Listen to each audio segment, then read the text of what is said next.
Bueno, compañeritos, entonces eso es el ATP, pero el ATP no basta, entonces necesitamos unas vías adicionales para producir ATP. Ok, no basta con la glucosa, quiero decir. Una de ellas es el fosfato de creatina, que inclusive pues lo venden, ¿verdad? Como si fuera algo mágico. Realmente hay mucha investigación que dice que está a favor, otra que no está tanto. Bueno, esta creatina libera fosfato y energía también, igual que el ATP. Y se usa para producir más ATP. El ATP pues necesita fosfato y el fosfato de creatina pues lo tiene.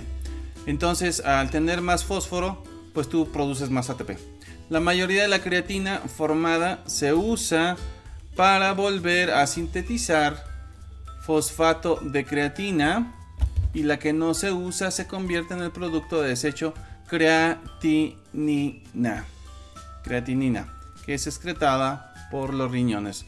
Pero mucho cuidado, porque es precisamente la creatinina la que provoca, la que al estar en grandes cantidades nos da indicios de insuficiencia renal. Entonces esta creatinina es la que nos indica el grado de daño que tiene un riñón. La prueba es depuración de creatinina de 24 horas. Es uno de varios estudios que le tienen que hacer a una personita. Entonces, pues sí, por un lado, ¿verdad? Introducir creatina a la dieta, por ejemplo, en algún suplemento alimenticio, pues es bueno porque nos genera más ATP. Pero por otro lado, como es una sustancia que está en exceso, puede alterar la función renal. Por eso, algunas personas que toman este tipo de suplementos pueden llegar a tener insuficiencia renal, entre otras causas, pues por la creatina, ¿va? Bueno, segunda fuente de producción de ATP es algo que se conoce como respiración anaeróbica, una respiración que no es dependiente 100% del oxígeno, y que se produce a partir de una descomposición. Ahorita vamos a ver de qué. Partimos de una sustancia que se llama glucógeno. El glucógeno es azúcar, es glucosa almacenada principalmente en el hígado y que luego se desplaza a las fibras musculares principalmente. Entonces este glucógeno es una sustancia que tiene mucha glucosa, y te recuerdo que la glucosa es la base para producir ATP. Bueno, este glucógeno, como dice a continuación, libera glucosa o se degrada glucosa. Yo diría se libera glucosa más bien, cuando se requiere energía para la contracción muscular. La contracción muscular, ya sabes, es cuando haces ejercicio, un trabajo intenso, o simplemente cuando te estás moviendo. No es necesario que sea una actividad física intensa, simplemente el movimiento leve de un dedo pues ya requiere energía, porque es un músculo que al contraerse requiere ATP. Bueno, estamos planteando que ese glucógeno libera glucosa. Entonces, en una primera etapa la glucosa se descompone en una sustancia nueva que se llama ácido pirúvico, sin necesidad de oxígeno, en algo que se conoce como glucólisis. Y las pequeñas cantidades de energía que se generan en este proceso son capturadas por los enlaces de las moléculas de ATP. Entonces la glucólisis, que no necesita oxígeno, es un proceso que va a producir algunas pequeñas cantidades de energía para producir también pequeñas cantidades de ATP. Entonces a este tipo de respiración se le llama respiración anaeróbica, porque no necesita oxígeno. Es a partir de la glucosa, ¿sí?, que cuando se transforma en ácido pirúvico, entonces produce ATP. Con esto, entonces, aparte de la ruta normal de producción de ATP, que es aeróbica gracias al oxígeno, ¿verdad? Aparte de esa ruta normal tenemos, por un lado, la creatina, Y por otro lado, la respiración anaeróbica, para tener más fuentes obviamente de ATP, que es la energía que necesitan los músculos. Tú te has de preguntar, ¿verdad? ¿Qué es la creatina? Pues la creatina es una sustancia que está formada por 3 aminoácidos esenciales. Esos 3 aminoácidos, tienen el nombre de glicina, metionina y arginina. Estos 3 aminoácidos están en todas las carnes, en el hígado, en el bacalao, en algunos vegetales de origen de las leguminosas, por ejemplo, habas, frijoles, garbanzos, lentejas, etcétera. Tienen a los aminoácidos que forman a la creatina. Entonces de ahí sale. También la venden como suplemento alimenticio concentrada. Nada más que las dosis excesivas pues pueden causar varios problemas metabólicos, inclusive disfunción en algunos órganos, como por ejemplo páncreas, hígado, riñones, y alterar algunas cosas como el ritmo cardíaco, la presión, etcétera. Entonces no es tan fácil andar tomando ese tipo de suplementos nada más porque me lo recomendó una persona. Sí, tendría que ser un experto haciéndote un diagnóstico de tu funcionamiento, por ejemplo, renal, cómo estás expulsando creatinina, estarte monitoreando, cuáles son tus presiones, pruebas de funcionamiento hepático, etcétera, para poder dar este tipo de suplementos que no son tan sencillos. También contienen importantes y abundantes cantidades de nitrógeno, y el nitrógeno pues en exceso, ¿verdad?, produce también problemas en órganos vitales. Bueno, en fin, que las vías adicionales para producir ATP, aparte de la respiración normal, es el fosfato de creatina y la respiración anaeróbica, y todo eso nos va a dar el ATP con el que los músculos se contraen. Por eso el siguiente subtema son los procesos de contracción muscular. Ocupábamos que energía a través del ATP, y aquí lo describimos, ¿sí? De hecho, la generación de calor también se debe al ATP, en fin, en los músculos. Y bueno, ahora vamos a ver los procesos de contracción muscular. La capacidad del músculo esquelético de contraerse es controlada por el sistema nervioso, y cada fibra muscular está a cargo de una neurona motora o motoneurona. Entonces tenemos millones de fibras musculares, por eso tenemos millones de motoneuronas que están pegadas a una fibra muscular. Esta motoneurona puede estimular unas pocas células musculares o varios cientos de ellas según el músculo específico y el trabajo que realice. Entonces, compañero, te estás dando cuenta que el sistema muscular tiene relación con el sistema nervioso y tiene relación con el sistema esquelético, porque está asociado el músculo al hueso, y aparte tiene que estar activado dicho músculo por una neurona motora, como lo estás apreciando ahí. Pues esta neurona que vemos aquí al lado derecho tiene un núcleo, tiene unas dendritas, que son estas prolongaciones, ¿sí? Tiene un axón, que es esta fibra larga, que contiene aquí otras terminales nerviosas, y unas vainas que se llaman vainas de mielina, que ayudan a la transmisión del impulso eléctrico. Las neuronas requieren de electricidad para poder liberar sustancias. Esas sustancias se llaman neurotransmisores, y esos neurotransmisores viajan desde el cerebro, pasan por las neuronas, y las neuronas llevan ese neurotransmisor específico a músculos específicos dentro de todo el cuerpo, pero lo hacen a través de una corriente eléctrica.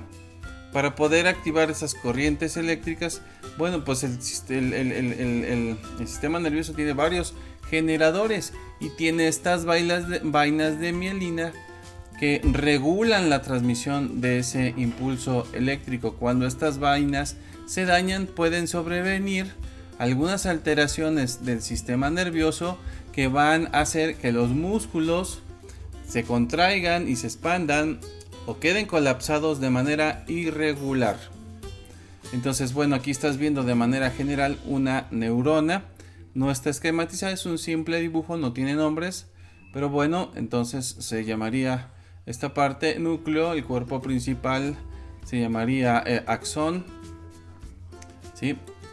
Estas terminaciones son terminaciones nerviosas dendríticas. Estas también son dendritas. Y el axón se prolonga a través de esta fibra nerviosa, digamos, que está alargada a partir del cuerpo principal. ¿Sí? Entonces, estas son las partes dendritas, núcleo, ¿sí? Axón, vainas de mielina y terminaciones nerviosas. Aquí estos son como cables que conectan unas neuronas con otras y finalmente las neuronas se insertan en el músculo. Ahorita vamos a ver por dónde. Bueno, en la contracción muscular el músculo esquelético se contrae en respuesta a la estimulación de una señal eléctrica que genera un potencial de acción muscular. Un potencial de acción es una diferencia que hay entre un estado inicial y un estado final, o bien una concentración alta y una baja. Por ejemplo, en una pila hay una diferencia de potencial eléctrico o simplemente un potencial eléctrico, donde hay más electrones en el polo negativo y menos en el polo positivo. A eso le llamamos pila con carga eléctrica, con una diferencia de potencial que puede medirse en volts. Por eso las pilas, si tú lo checas, son de 1.5 volts, de 3 volts, de 9 volts, de 12 volts, etc. Entonces, a esta diferencia entre la cantidad de cargas eléctricas negativas en el polo negativo y a la escasez de electrones en el polo positivo, le llamamos diferencia de potencial o simplemente potencial eléctrico. En las neuronas también debe de haber esto, un potencial, es decir, una concentración de cargas negativas eléctricas, electrones, las cargas negativas son electrones, en una parte de la red neuronal, y en otra parte debe de haber una deficiencia, deben de haber menos de esas cargas. Precisamente cuando hay esta diferencia es que la corriente eléctrica puede circular, ya sea a través de una pila o un circuito o a través de las conexiones nerviosas. Se requiere de una diferencia de potencial entre las cargas eléctricas. Cuando no hay una diferencia de potencial, entonces las cargas no circulan, porque solamente circulan cuando hay muchas en un polo y pocas en otro polo.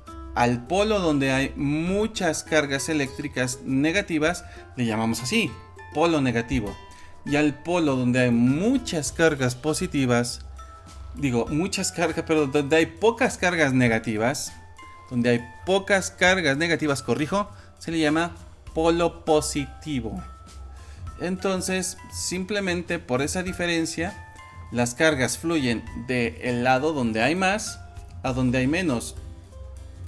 En una pila eléctrica es igual. Hay muchas cargas negativas, muchos electrones concentrados en el polo negativo fluyen hacia el polo positivo, porque las leyes de las cargas eléctricas descubiertas por Coulomb, un investigador francés, Coulombio se apellidaba, digamos, en español, o Coulomb en francés. Él estableció que las cargas eléctricas negativas eran atraídas por los polos positivos, por las cargas positivas. Esto también lo estudió Benjamin Franklin en Estados Unidos en un famoso experimento donde una cometa la ató al suelo a través de una varilla de cobre y pudo atraer cargas negativas que estaban concentradas en las nubes. Hizo que fluyeran esas cargas hacia la Tierra, que tiene menos cargas negativas. Entonces la electricidad es eso, es un flujo, o el flujo eléctrico se establece cuando hay una diferencia de potencial, donde en un polo se acumulan cargas negativas, en otro faltan cargas negativas, entonces todo tiende a equilibrarse en esa tendencia a lograr un equilibrio. Fluyen entonces estos electrones donde son muchos, polo negativo, hacia donde son pocos. Y mientras tanto se mantenga esa diferencia de potencial o voltaje, que también se le llama, las corrientes fluyen. Ese es el potencial del cual se te habla en esta diapositiva, donde dice que el músculo esquelético se contrae en respuesta a la estimulación de una señal eléctrica, potencial de acción muscular. Entonces, en cierta parte de tu músculo y de las neuronas debe haber un polo negativo y un polo positivo, digámoslo así, como en una pila, suministrada por la motoneurona. Es decir, esta diferencia de potencial está establecida por las neuronas. Se llaman motoneuronas porque son las que producen movimiento, obviamente, la cual se encuentra a la mitad de la longitud de la célula muscular, donde termina en la unión neuromuscular. Hay una unión que precisamente sirve para establecer contacto entre los nervios y el músculo. Y a esa unión se le llama unión neuromuscular. Prácticamente la neurona se inserta, se encaja en ciertas partes del músculo que ahorita vamos a ver. Aquí la membrana de la fibra muscular se especializa para formar una placa motora terminal. Es donde se unen, pues, ¿sí?, estas dendritas que vienen a través del axón. Miren, esta es una neurona, este es su axón, y las terminaciones se llaman dendritas, y ahí se establecen las diferencias de potencial eléctrico necesarios para que así puedan esta electricidad que circula liberar neurotransmisores. O sea, todo este choro, toda esta explicación, toda esta idea tiene como objetivo final que esos neurotransmisores, que son sustancias que provocan la contracción muscular, sean liberados. En particular uno que se llama acetilcolina. Entonces, estamos viendo esta placa neuromuscular donde vemos en amarillo están las terminaciones nerviosas que vienen desde el axón. Esto se puede prolongar varios milímetros, inclusive centímetros. Es decir, el axón es largo. Esta es una fibra muscular. Las fibras musculares vienen en paquetes, fíjense. Son como los cables eléctricos, donde hay muchos alambritos rodeados por una protección aislante, por un plástico. Inclusive algunos tienen gel en su interior, sobre todo los cables para transferencia de datos. En fin, bueno, entonces imagínense una fibra muscular como un cable eléctrico con muchos alambritos adentro y con una cubierta por fuera, no solamente protectora, sino que también tiene algunas funciones específicas que vamos a ver ahorita. Obviamente esto no se llama cable, esto se llama fibra muscular, ¿sí? Ahorita vamos a ver los nombres correctos. Dice ahí, aunque en condiciones normales una fibra muscular, como esta, tiene una sola placa motora terminal, como estas de aquí, los axones ramificados, estos son los axones ramificados, un axón, dos axones, tres axones, ¿sí?, de la motoneurona que aquí vemos nada más la parte final, implica que un axón de motoneurona pueda conectar y controlar muchas fibras musculares. La motoneurona y las fibras musculares que controla constituyen una unidad motora. Entonces, esta neurona con sus axones controlando la contracción de muchas fibras musculares son una unidad motora. ¿Y cómo funciona? Bueno, el impulso nervioso viene probablemente desde el cerebro o de algún ganglio o de alguna otra estructura que esté asociada obviamente siempre al cerebro, que va a ser la parte fundamental, el órgano fundamental del cual van a salir estos impulsos nerviosos, que son al mismo tiempo es corriente eléctrica y neurotransmisores. Neurotransmisores, sustancias químicas que producen una reacción en el cuerpo, y electricidad, que van a provocar que esos neurotransmisores se transmitan y digamos que salten de una neurona a otra y finalmente de una neurona a los músculos. Entonces ese impulso nervioso es eso. Obviamente lo que tenemos aquí es una fibra muscular o músculo. Lo que están viendo aquí de color azul es un axón que está cubierto de mielina, una sustancia que regula la transmisión del impulso eléctrico. Ya dije que el impulso nervioso es impulso eléctrico por un lado y neurotransmisor o sustancia que va a ejercer una acción por otro lado y al mismo tiempo. Ok, entonces tienen un axón. Un axón es esto, lo amarillo que está por dentro, cubierto de algo que se llama vaina de mielina. ¿A dónde desemboca este axón central? A axones terminales. Aquí vemos 3 axones terminales y donde se junta se le llama unión neuromuscular. Ahí es donde se van a liberar los neurotransmisores, hormonas y otras sustancias para que el músculo se mueva. Principalmente una sustancia, un neurotransmisor que se llama acetilcolina. Lo que envuelve, esta membrana que envuelve a todas estas microfibras musculares o fibras musculares, se llama sarcolema. Sarcolema. Yo les hacía la comparación de esta fibra muscular con un cable. Si ustedes abren el cable, tiene muchos alambritos. Bueno, entonces todo el recubrimiento se llama sarcolema. ¿Ok? ¿Y qué hay adentro? Más fibras musculares pequeñas. Este esquema viene en el libro. ¿Sale? Estamos viendo cómo la médula espinal recibe desde el cerebro, ¿sí?, una indicación que es transmitida por las neuronas motoras a ciertas fibras musculares. Y aquí se representa la unión neuromuscular, como los axones terminales, ¿sí?, se dividen en varios y entonces pueden controlar varios conjuntos de fibras musculares. Bueno, y a todo esto se le llama unidad motora. Unidad motora porque es la que va a mover al músculo.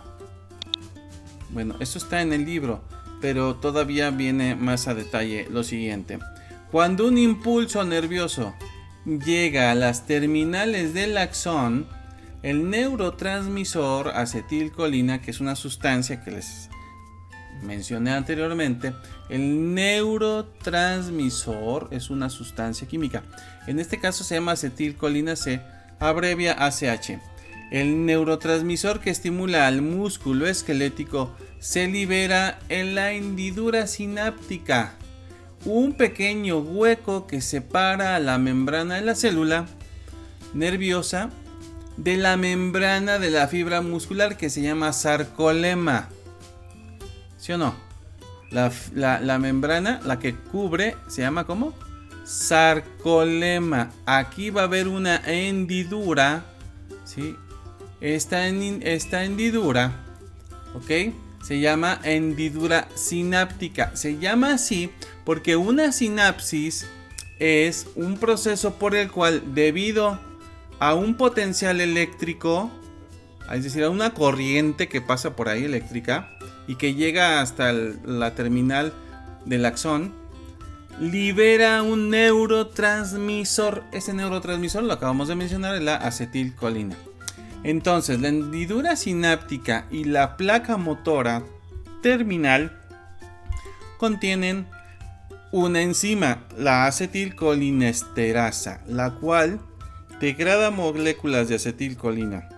La liberación de acetilcolina provoca cambios en el sarcolema que inducen la contracción de la fibra muscular. Bueno, y no nos perdamos, para lo cual voy a repasar lo anterior. Y esto se supone que hace alguien que estudia. Bueno, no nos perdamos.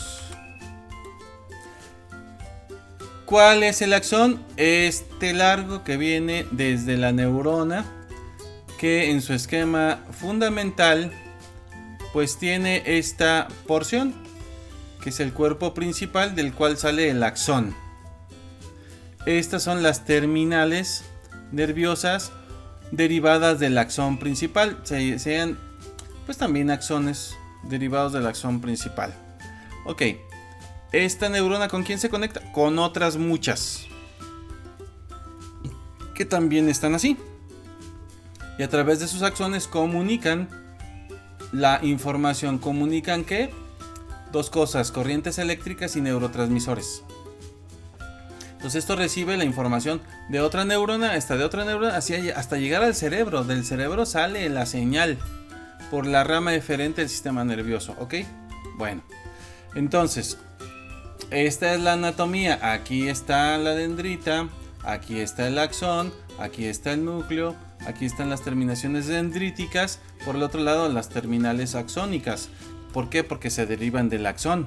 ¿Por qué se llaman terminales dendritas? Porque esta parte se llama dendrita. Aquí hay un núcleo enorme y aquí hay unas vainas de mielina que van a regular la transmisión de la corriente eléctrica, y que por lo tanto van a hacer que se liberen de manera adecuada, en su proporción, en su justa medida y a tiempo, los diferentes neurotransmisores. Hay cientos de neurotransmisores diferentes. Ahorita nada más estamos hablando de uno que se llama acetilcolina.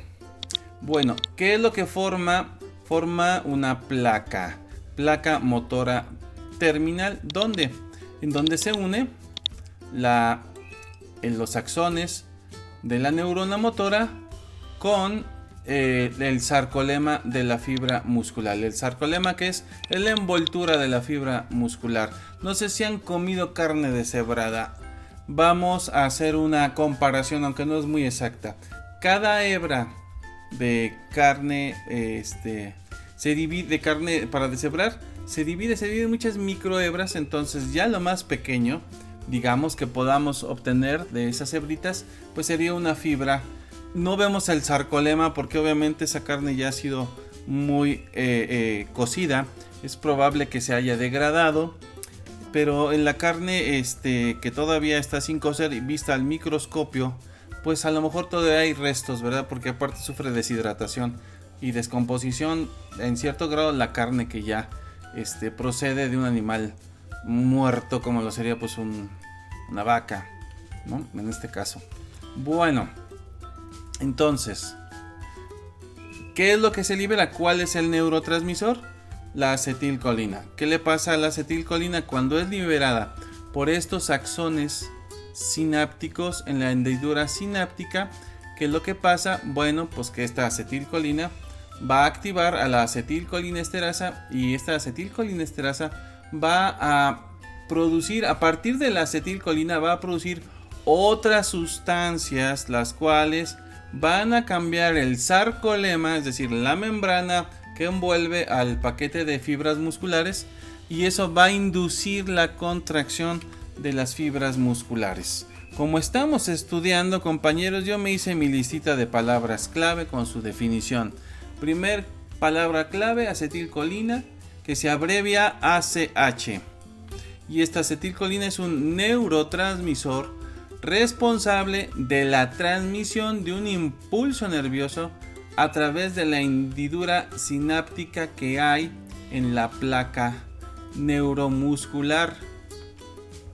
Hendidura sináptica es el pequeño espacio que existe entre el final de una neurona y el inicio de otra, y también entre el espacio final que hay entre una neurona motora y el sarcolema.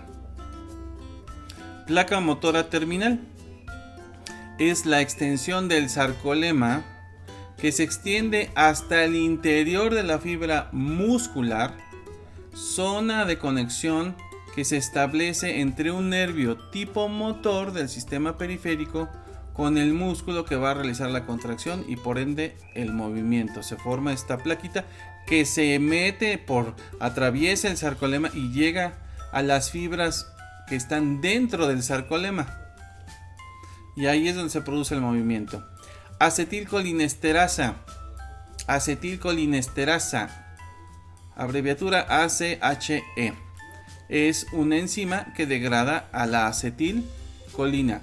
Es decir, la acetilcolina es un neurotransmisor que no actúa directamente sobre las fibras musculares en la placa motora terminal. No. Esta acetilcolina tiene que ser transformada a otras sustancias por la acetilcolinesterasa, y esta acetilcolinesterasa, entonces, al producir esas nuevas sustancias, estas nuevas sustancias son las que en la placa motora terminal, ¿sí?, van a provocar la inducción de la contracción. Van a inducir a que otras sustancias que se van a ir agregando poco a poco hagan la contracción y por tanto el movimiento de las fibras musculares, y entonces se mueva fibra por fibra, millones de fibras movidas por millones de acetilcolinesterasas, a su vez por acetilcolinas en millones de hendiduras sinápticas, mueven un músculo para mover un hueso. Sarcolema, membrana plasmática de una fibra muscular que además forma túbulos T. Túbulos T, extensión del sarcolema que se extiende hasta el interior de la fibra muscular. Entonces, si tú te das cuenta, en la placa motora terminal, esta es la que establece pues la conexión entre el sistema nervioso y el interior muscular, donde se atraviesa el sarcolema, donde se deposita acetilcolina, donde esa acetilcolina es transformada en otras sustancias por la acetilcolinesterasa, donde en un principio hay una hendidura, luego adentro del sarcolema se prolonga hasta los túbulos T, y estos llevan los productos derivados de la acetilcolinesterasa, que son los que realmente mueven a las fibras musculares. Y aquí estamos viendo el proceso completo, que vamos a leer y vamos a analizar en el siguiente video de esto. Cualquier duda o comentario, por favor, házmelo saber. ¿Sí? Ahí en clase podemos aclararlo todo de nuevo.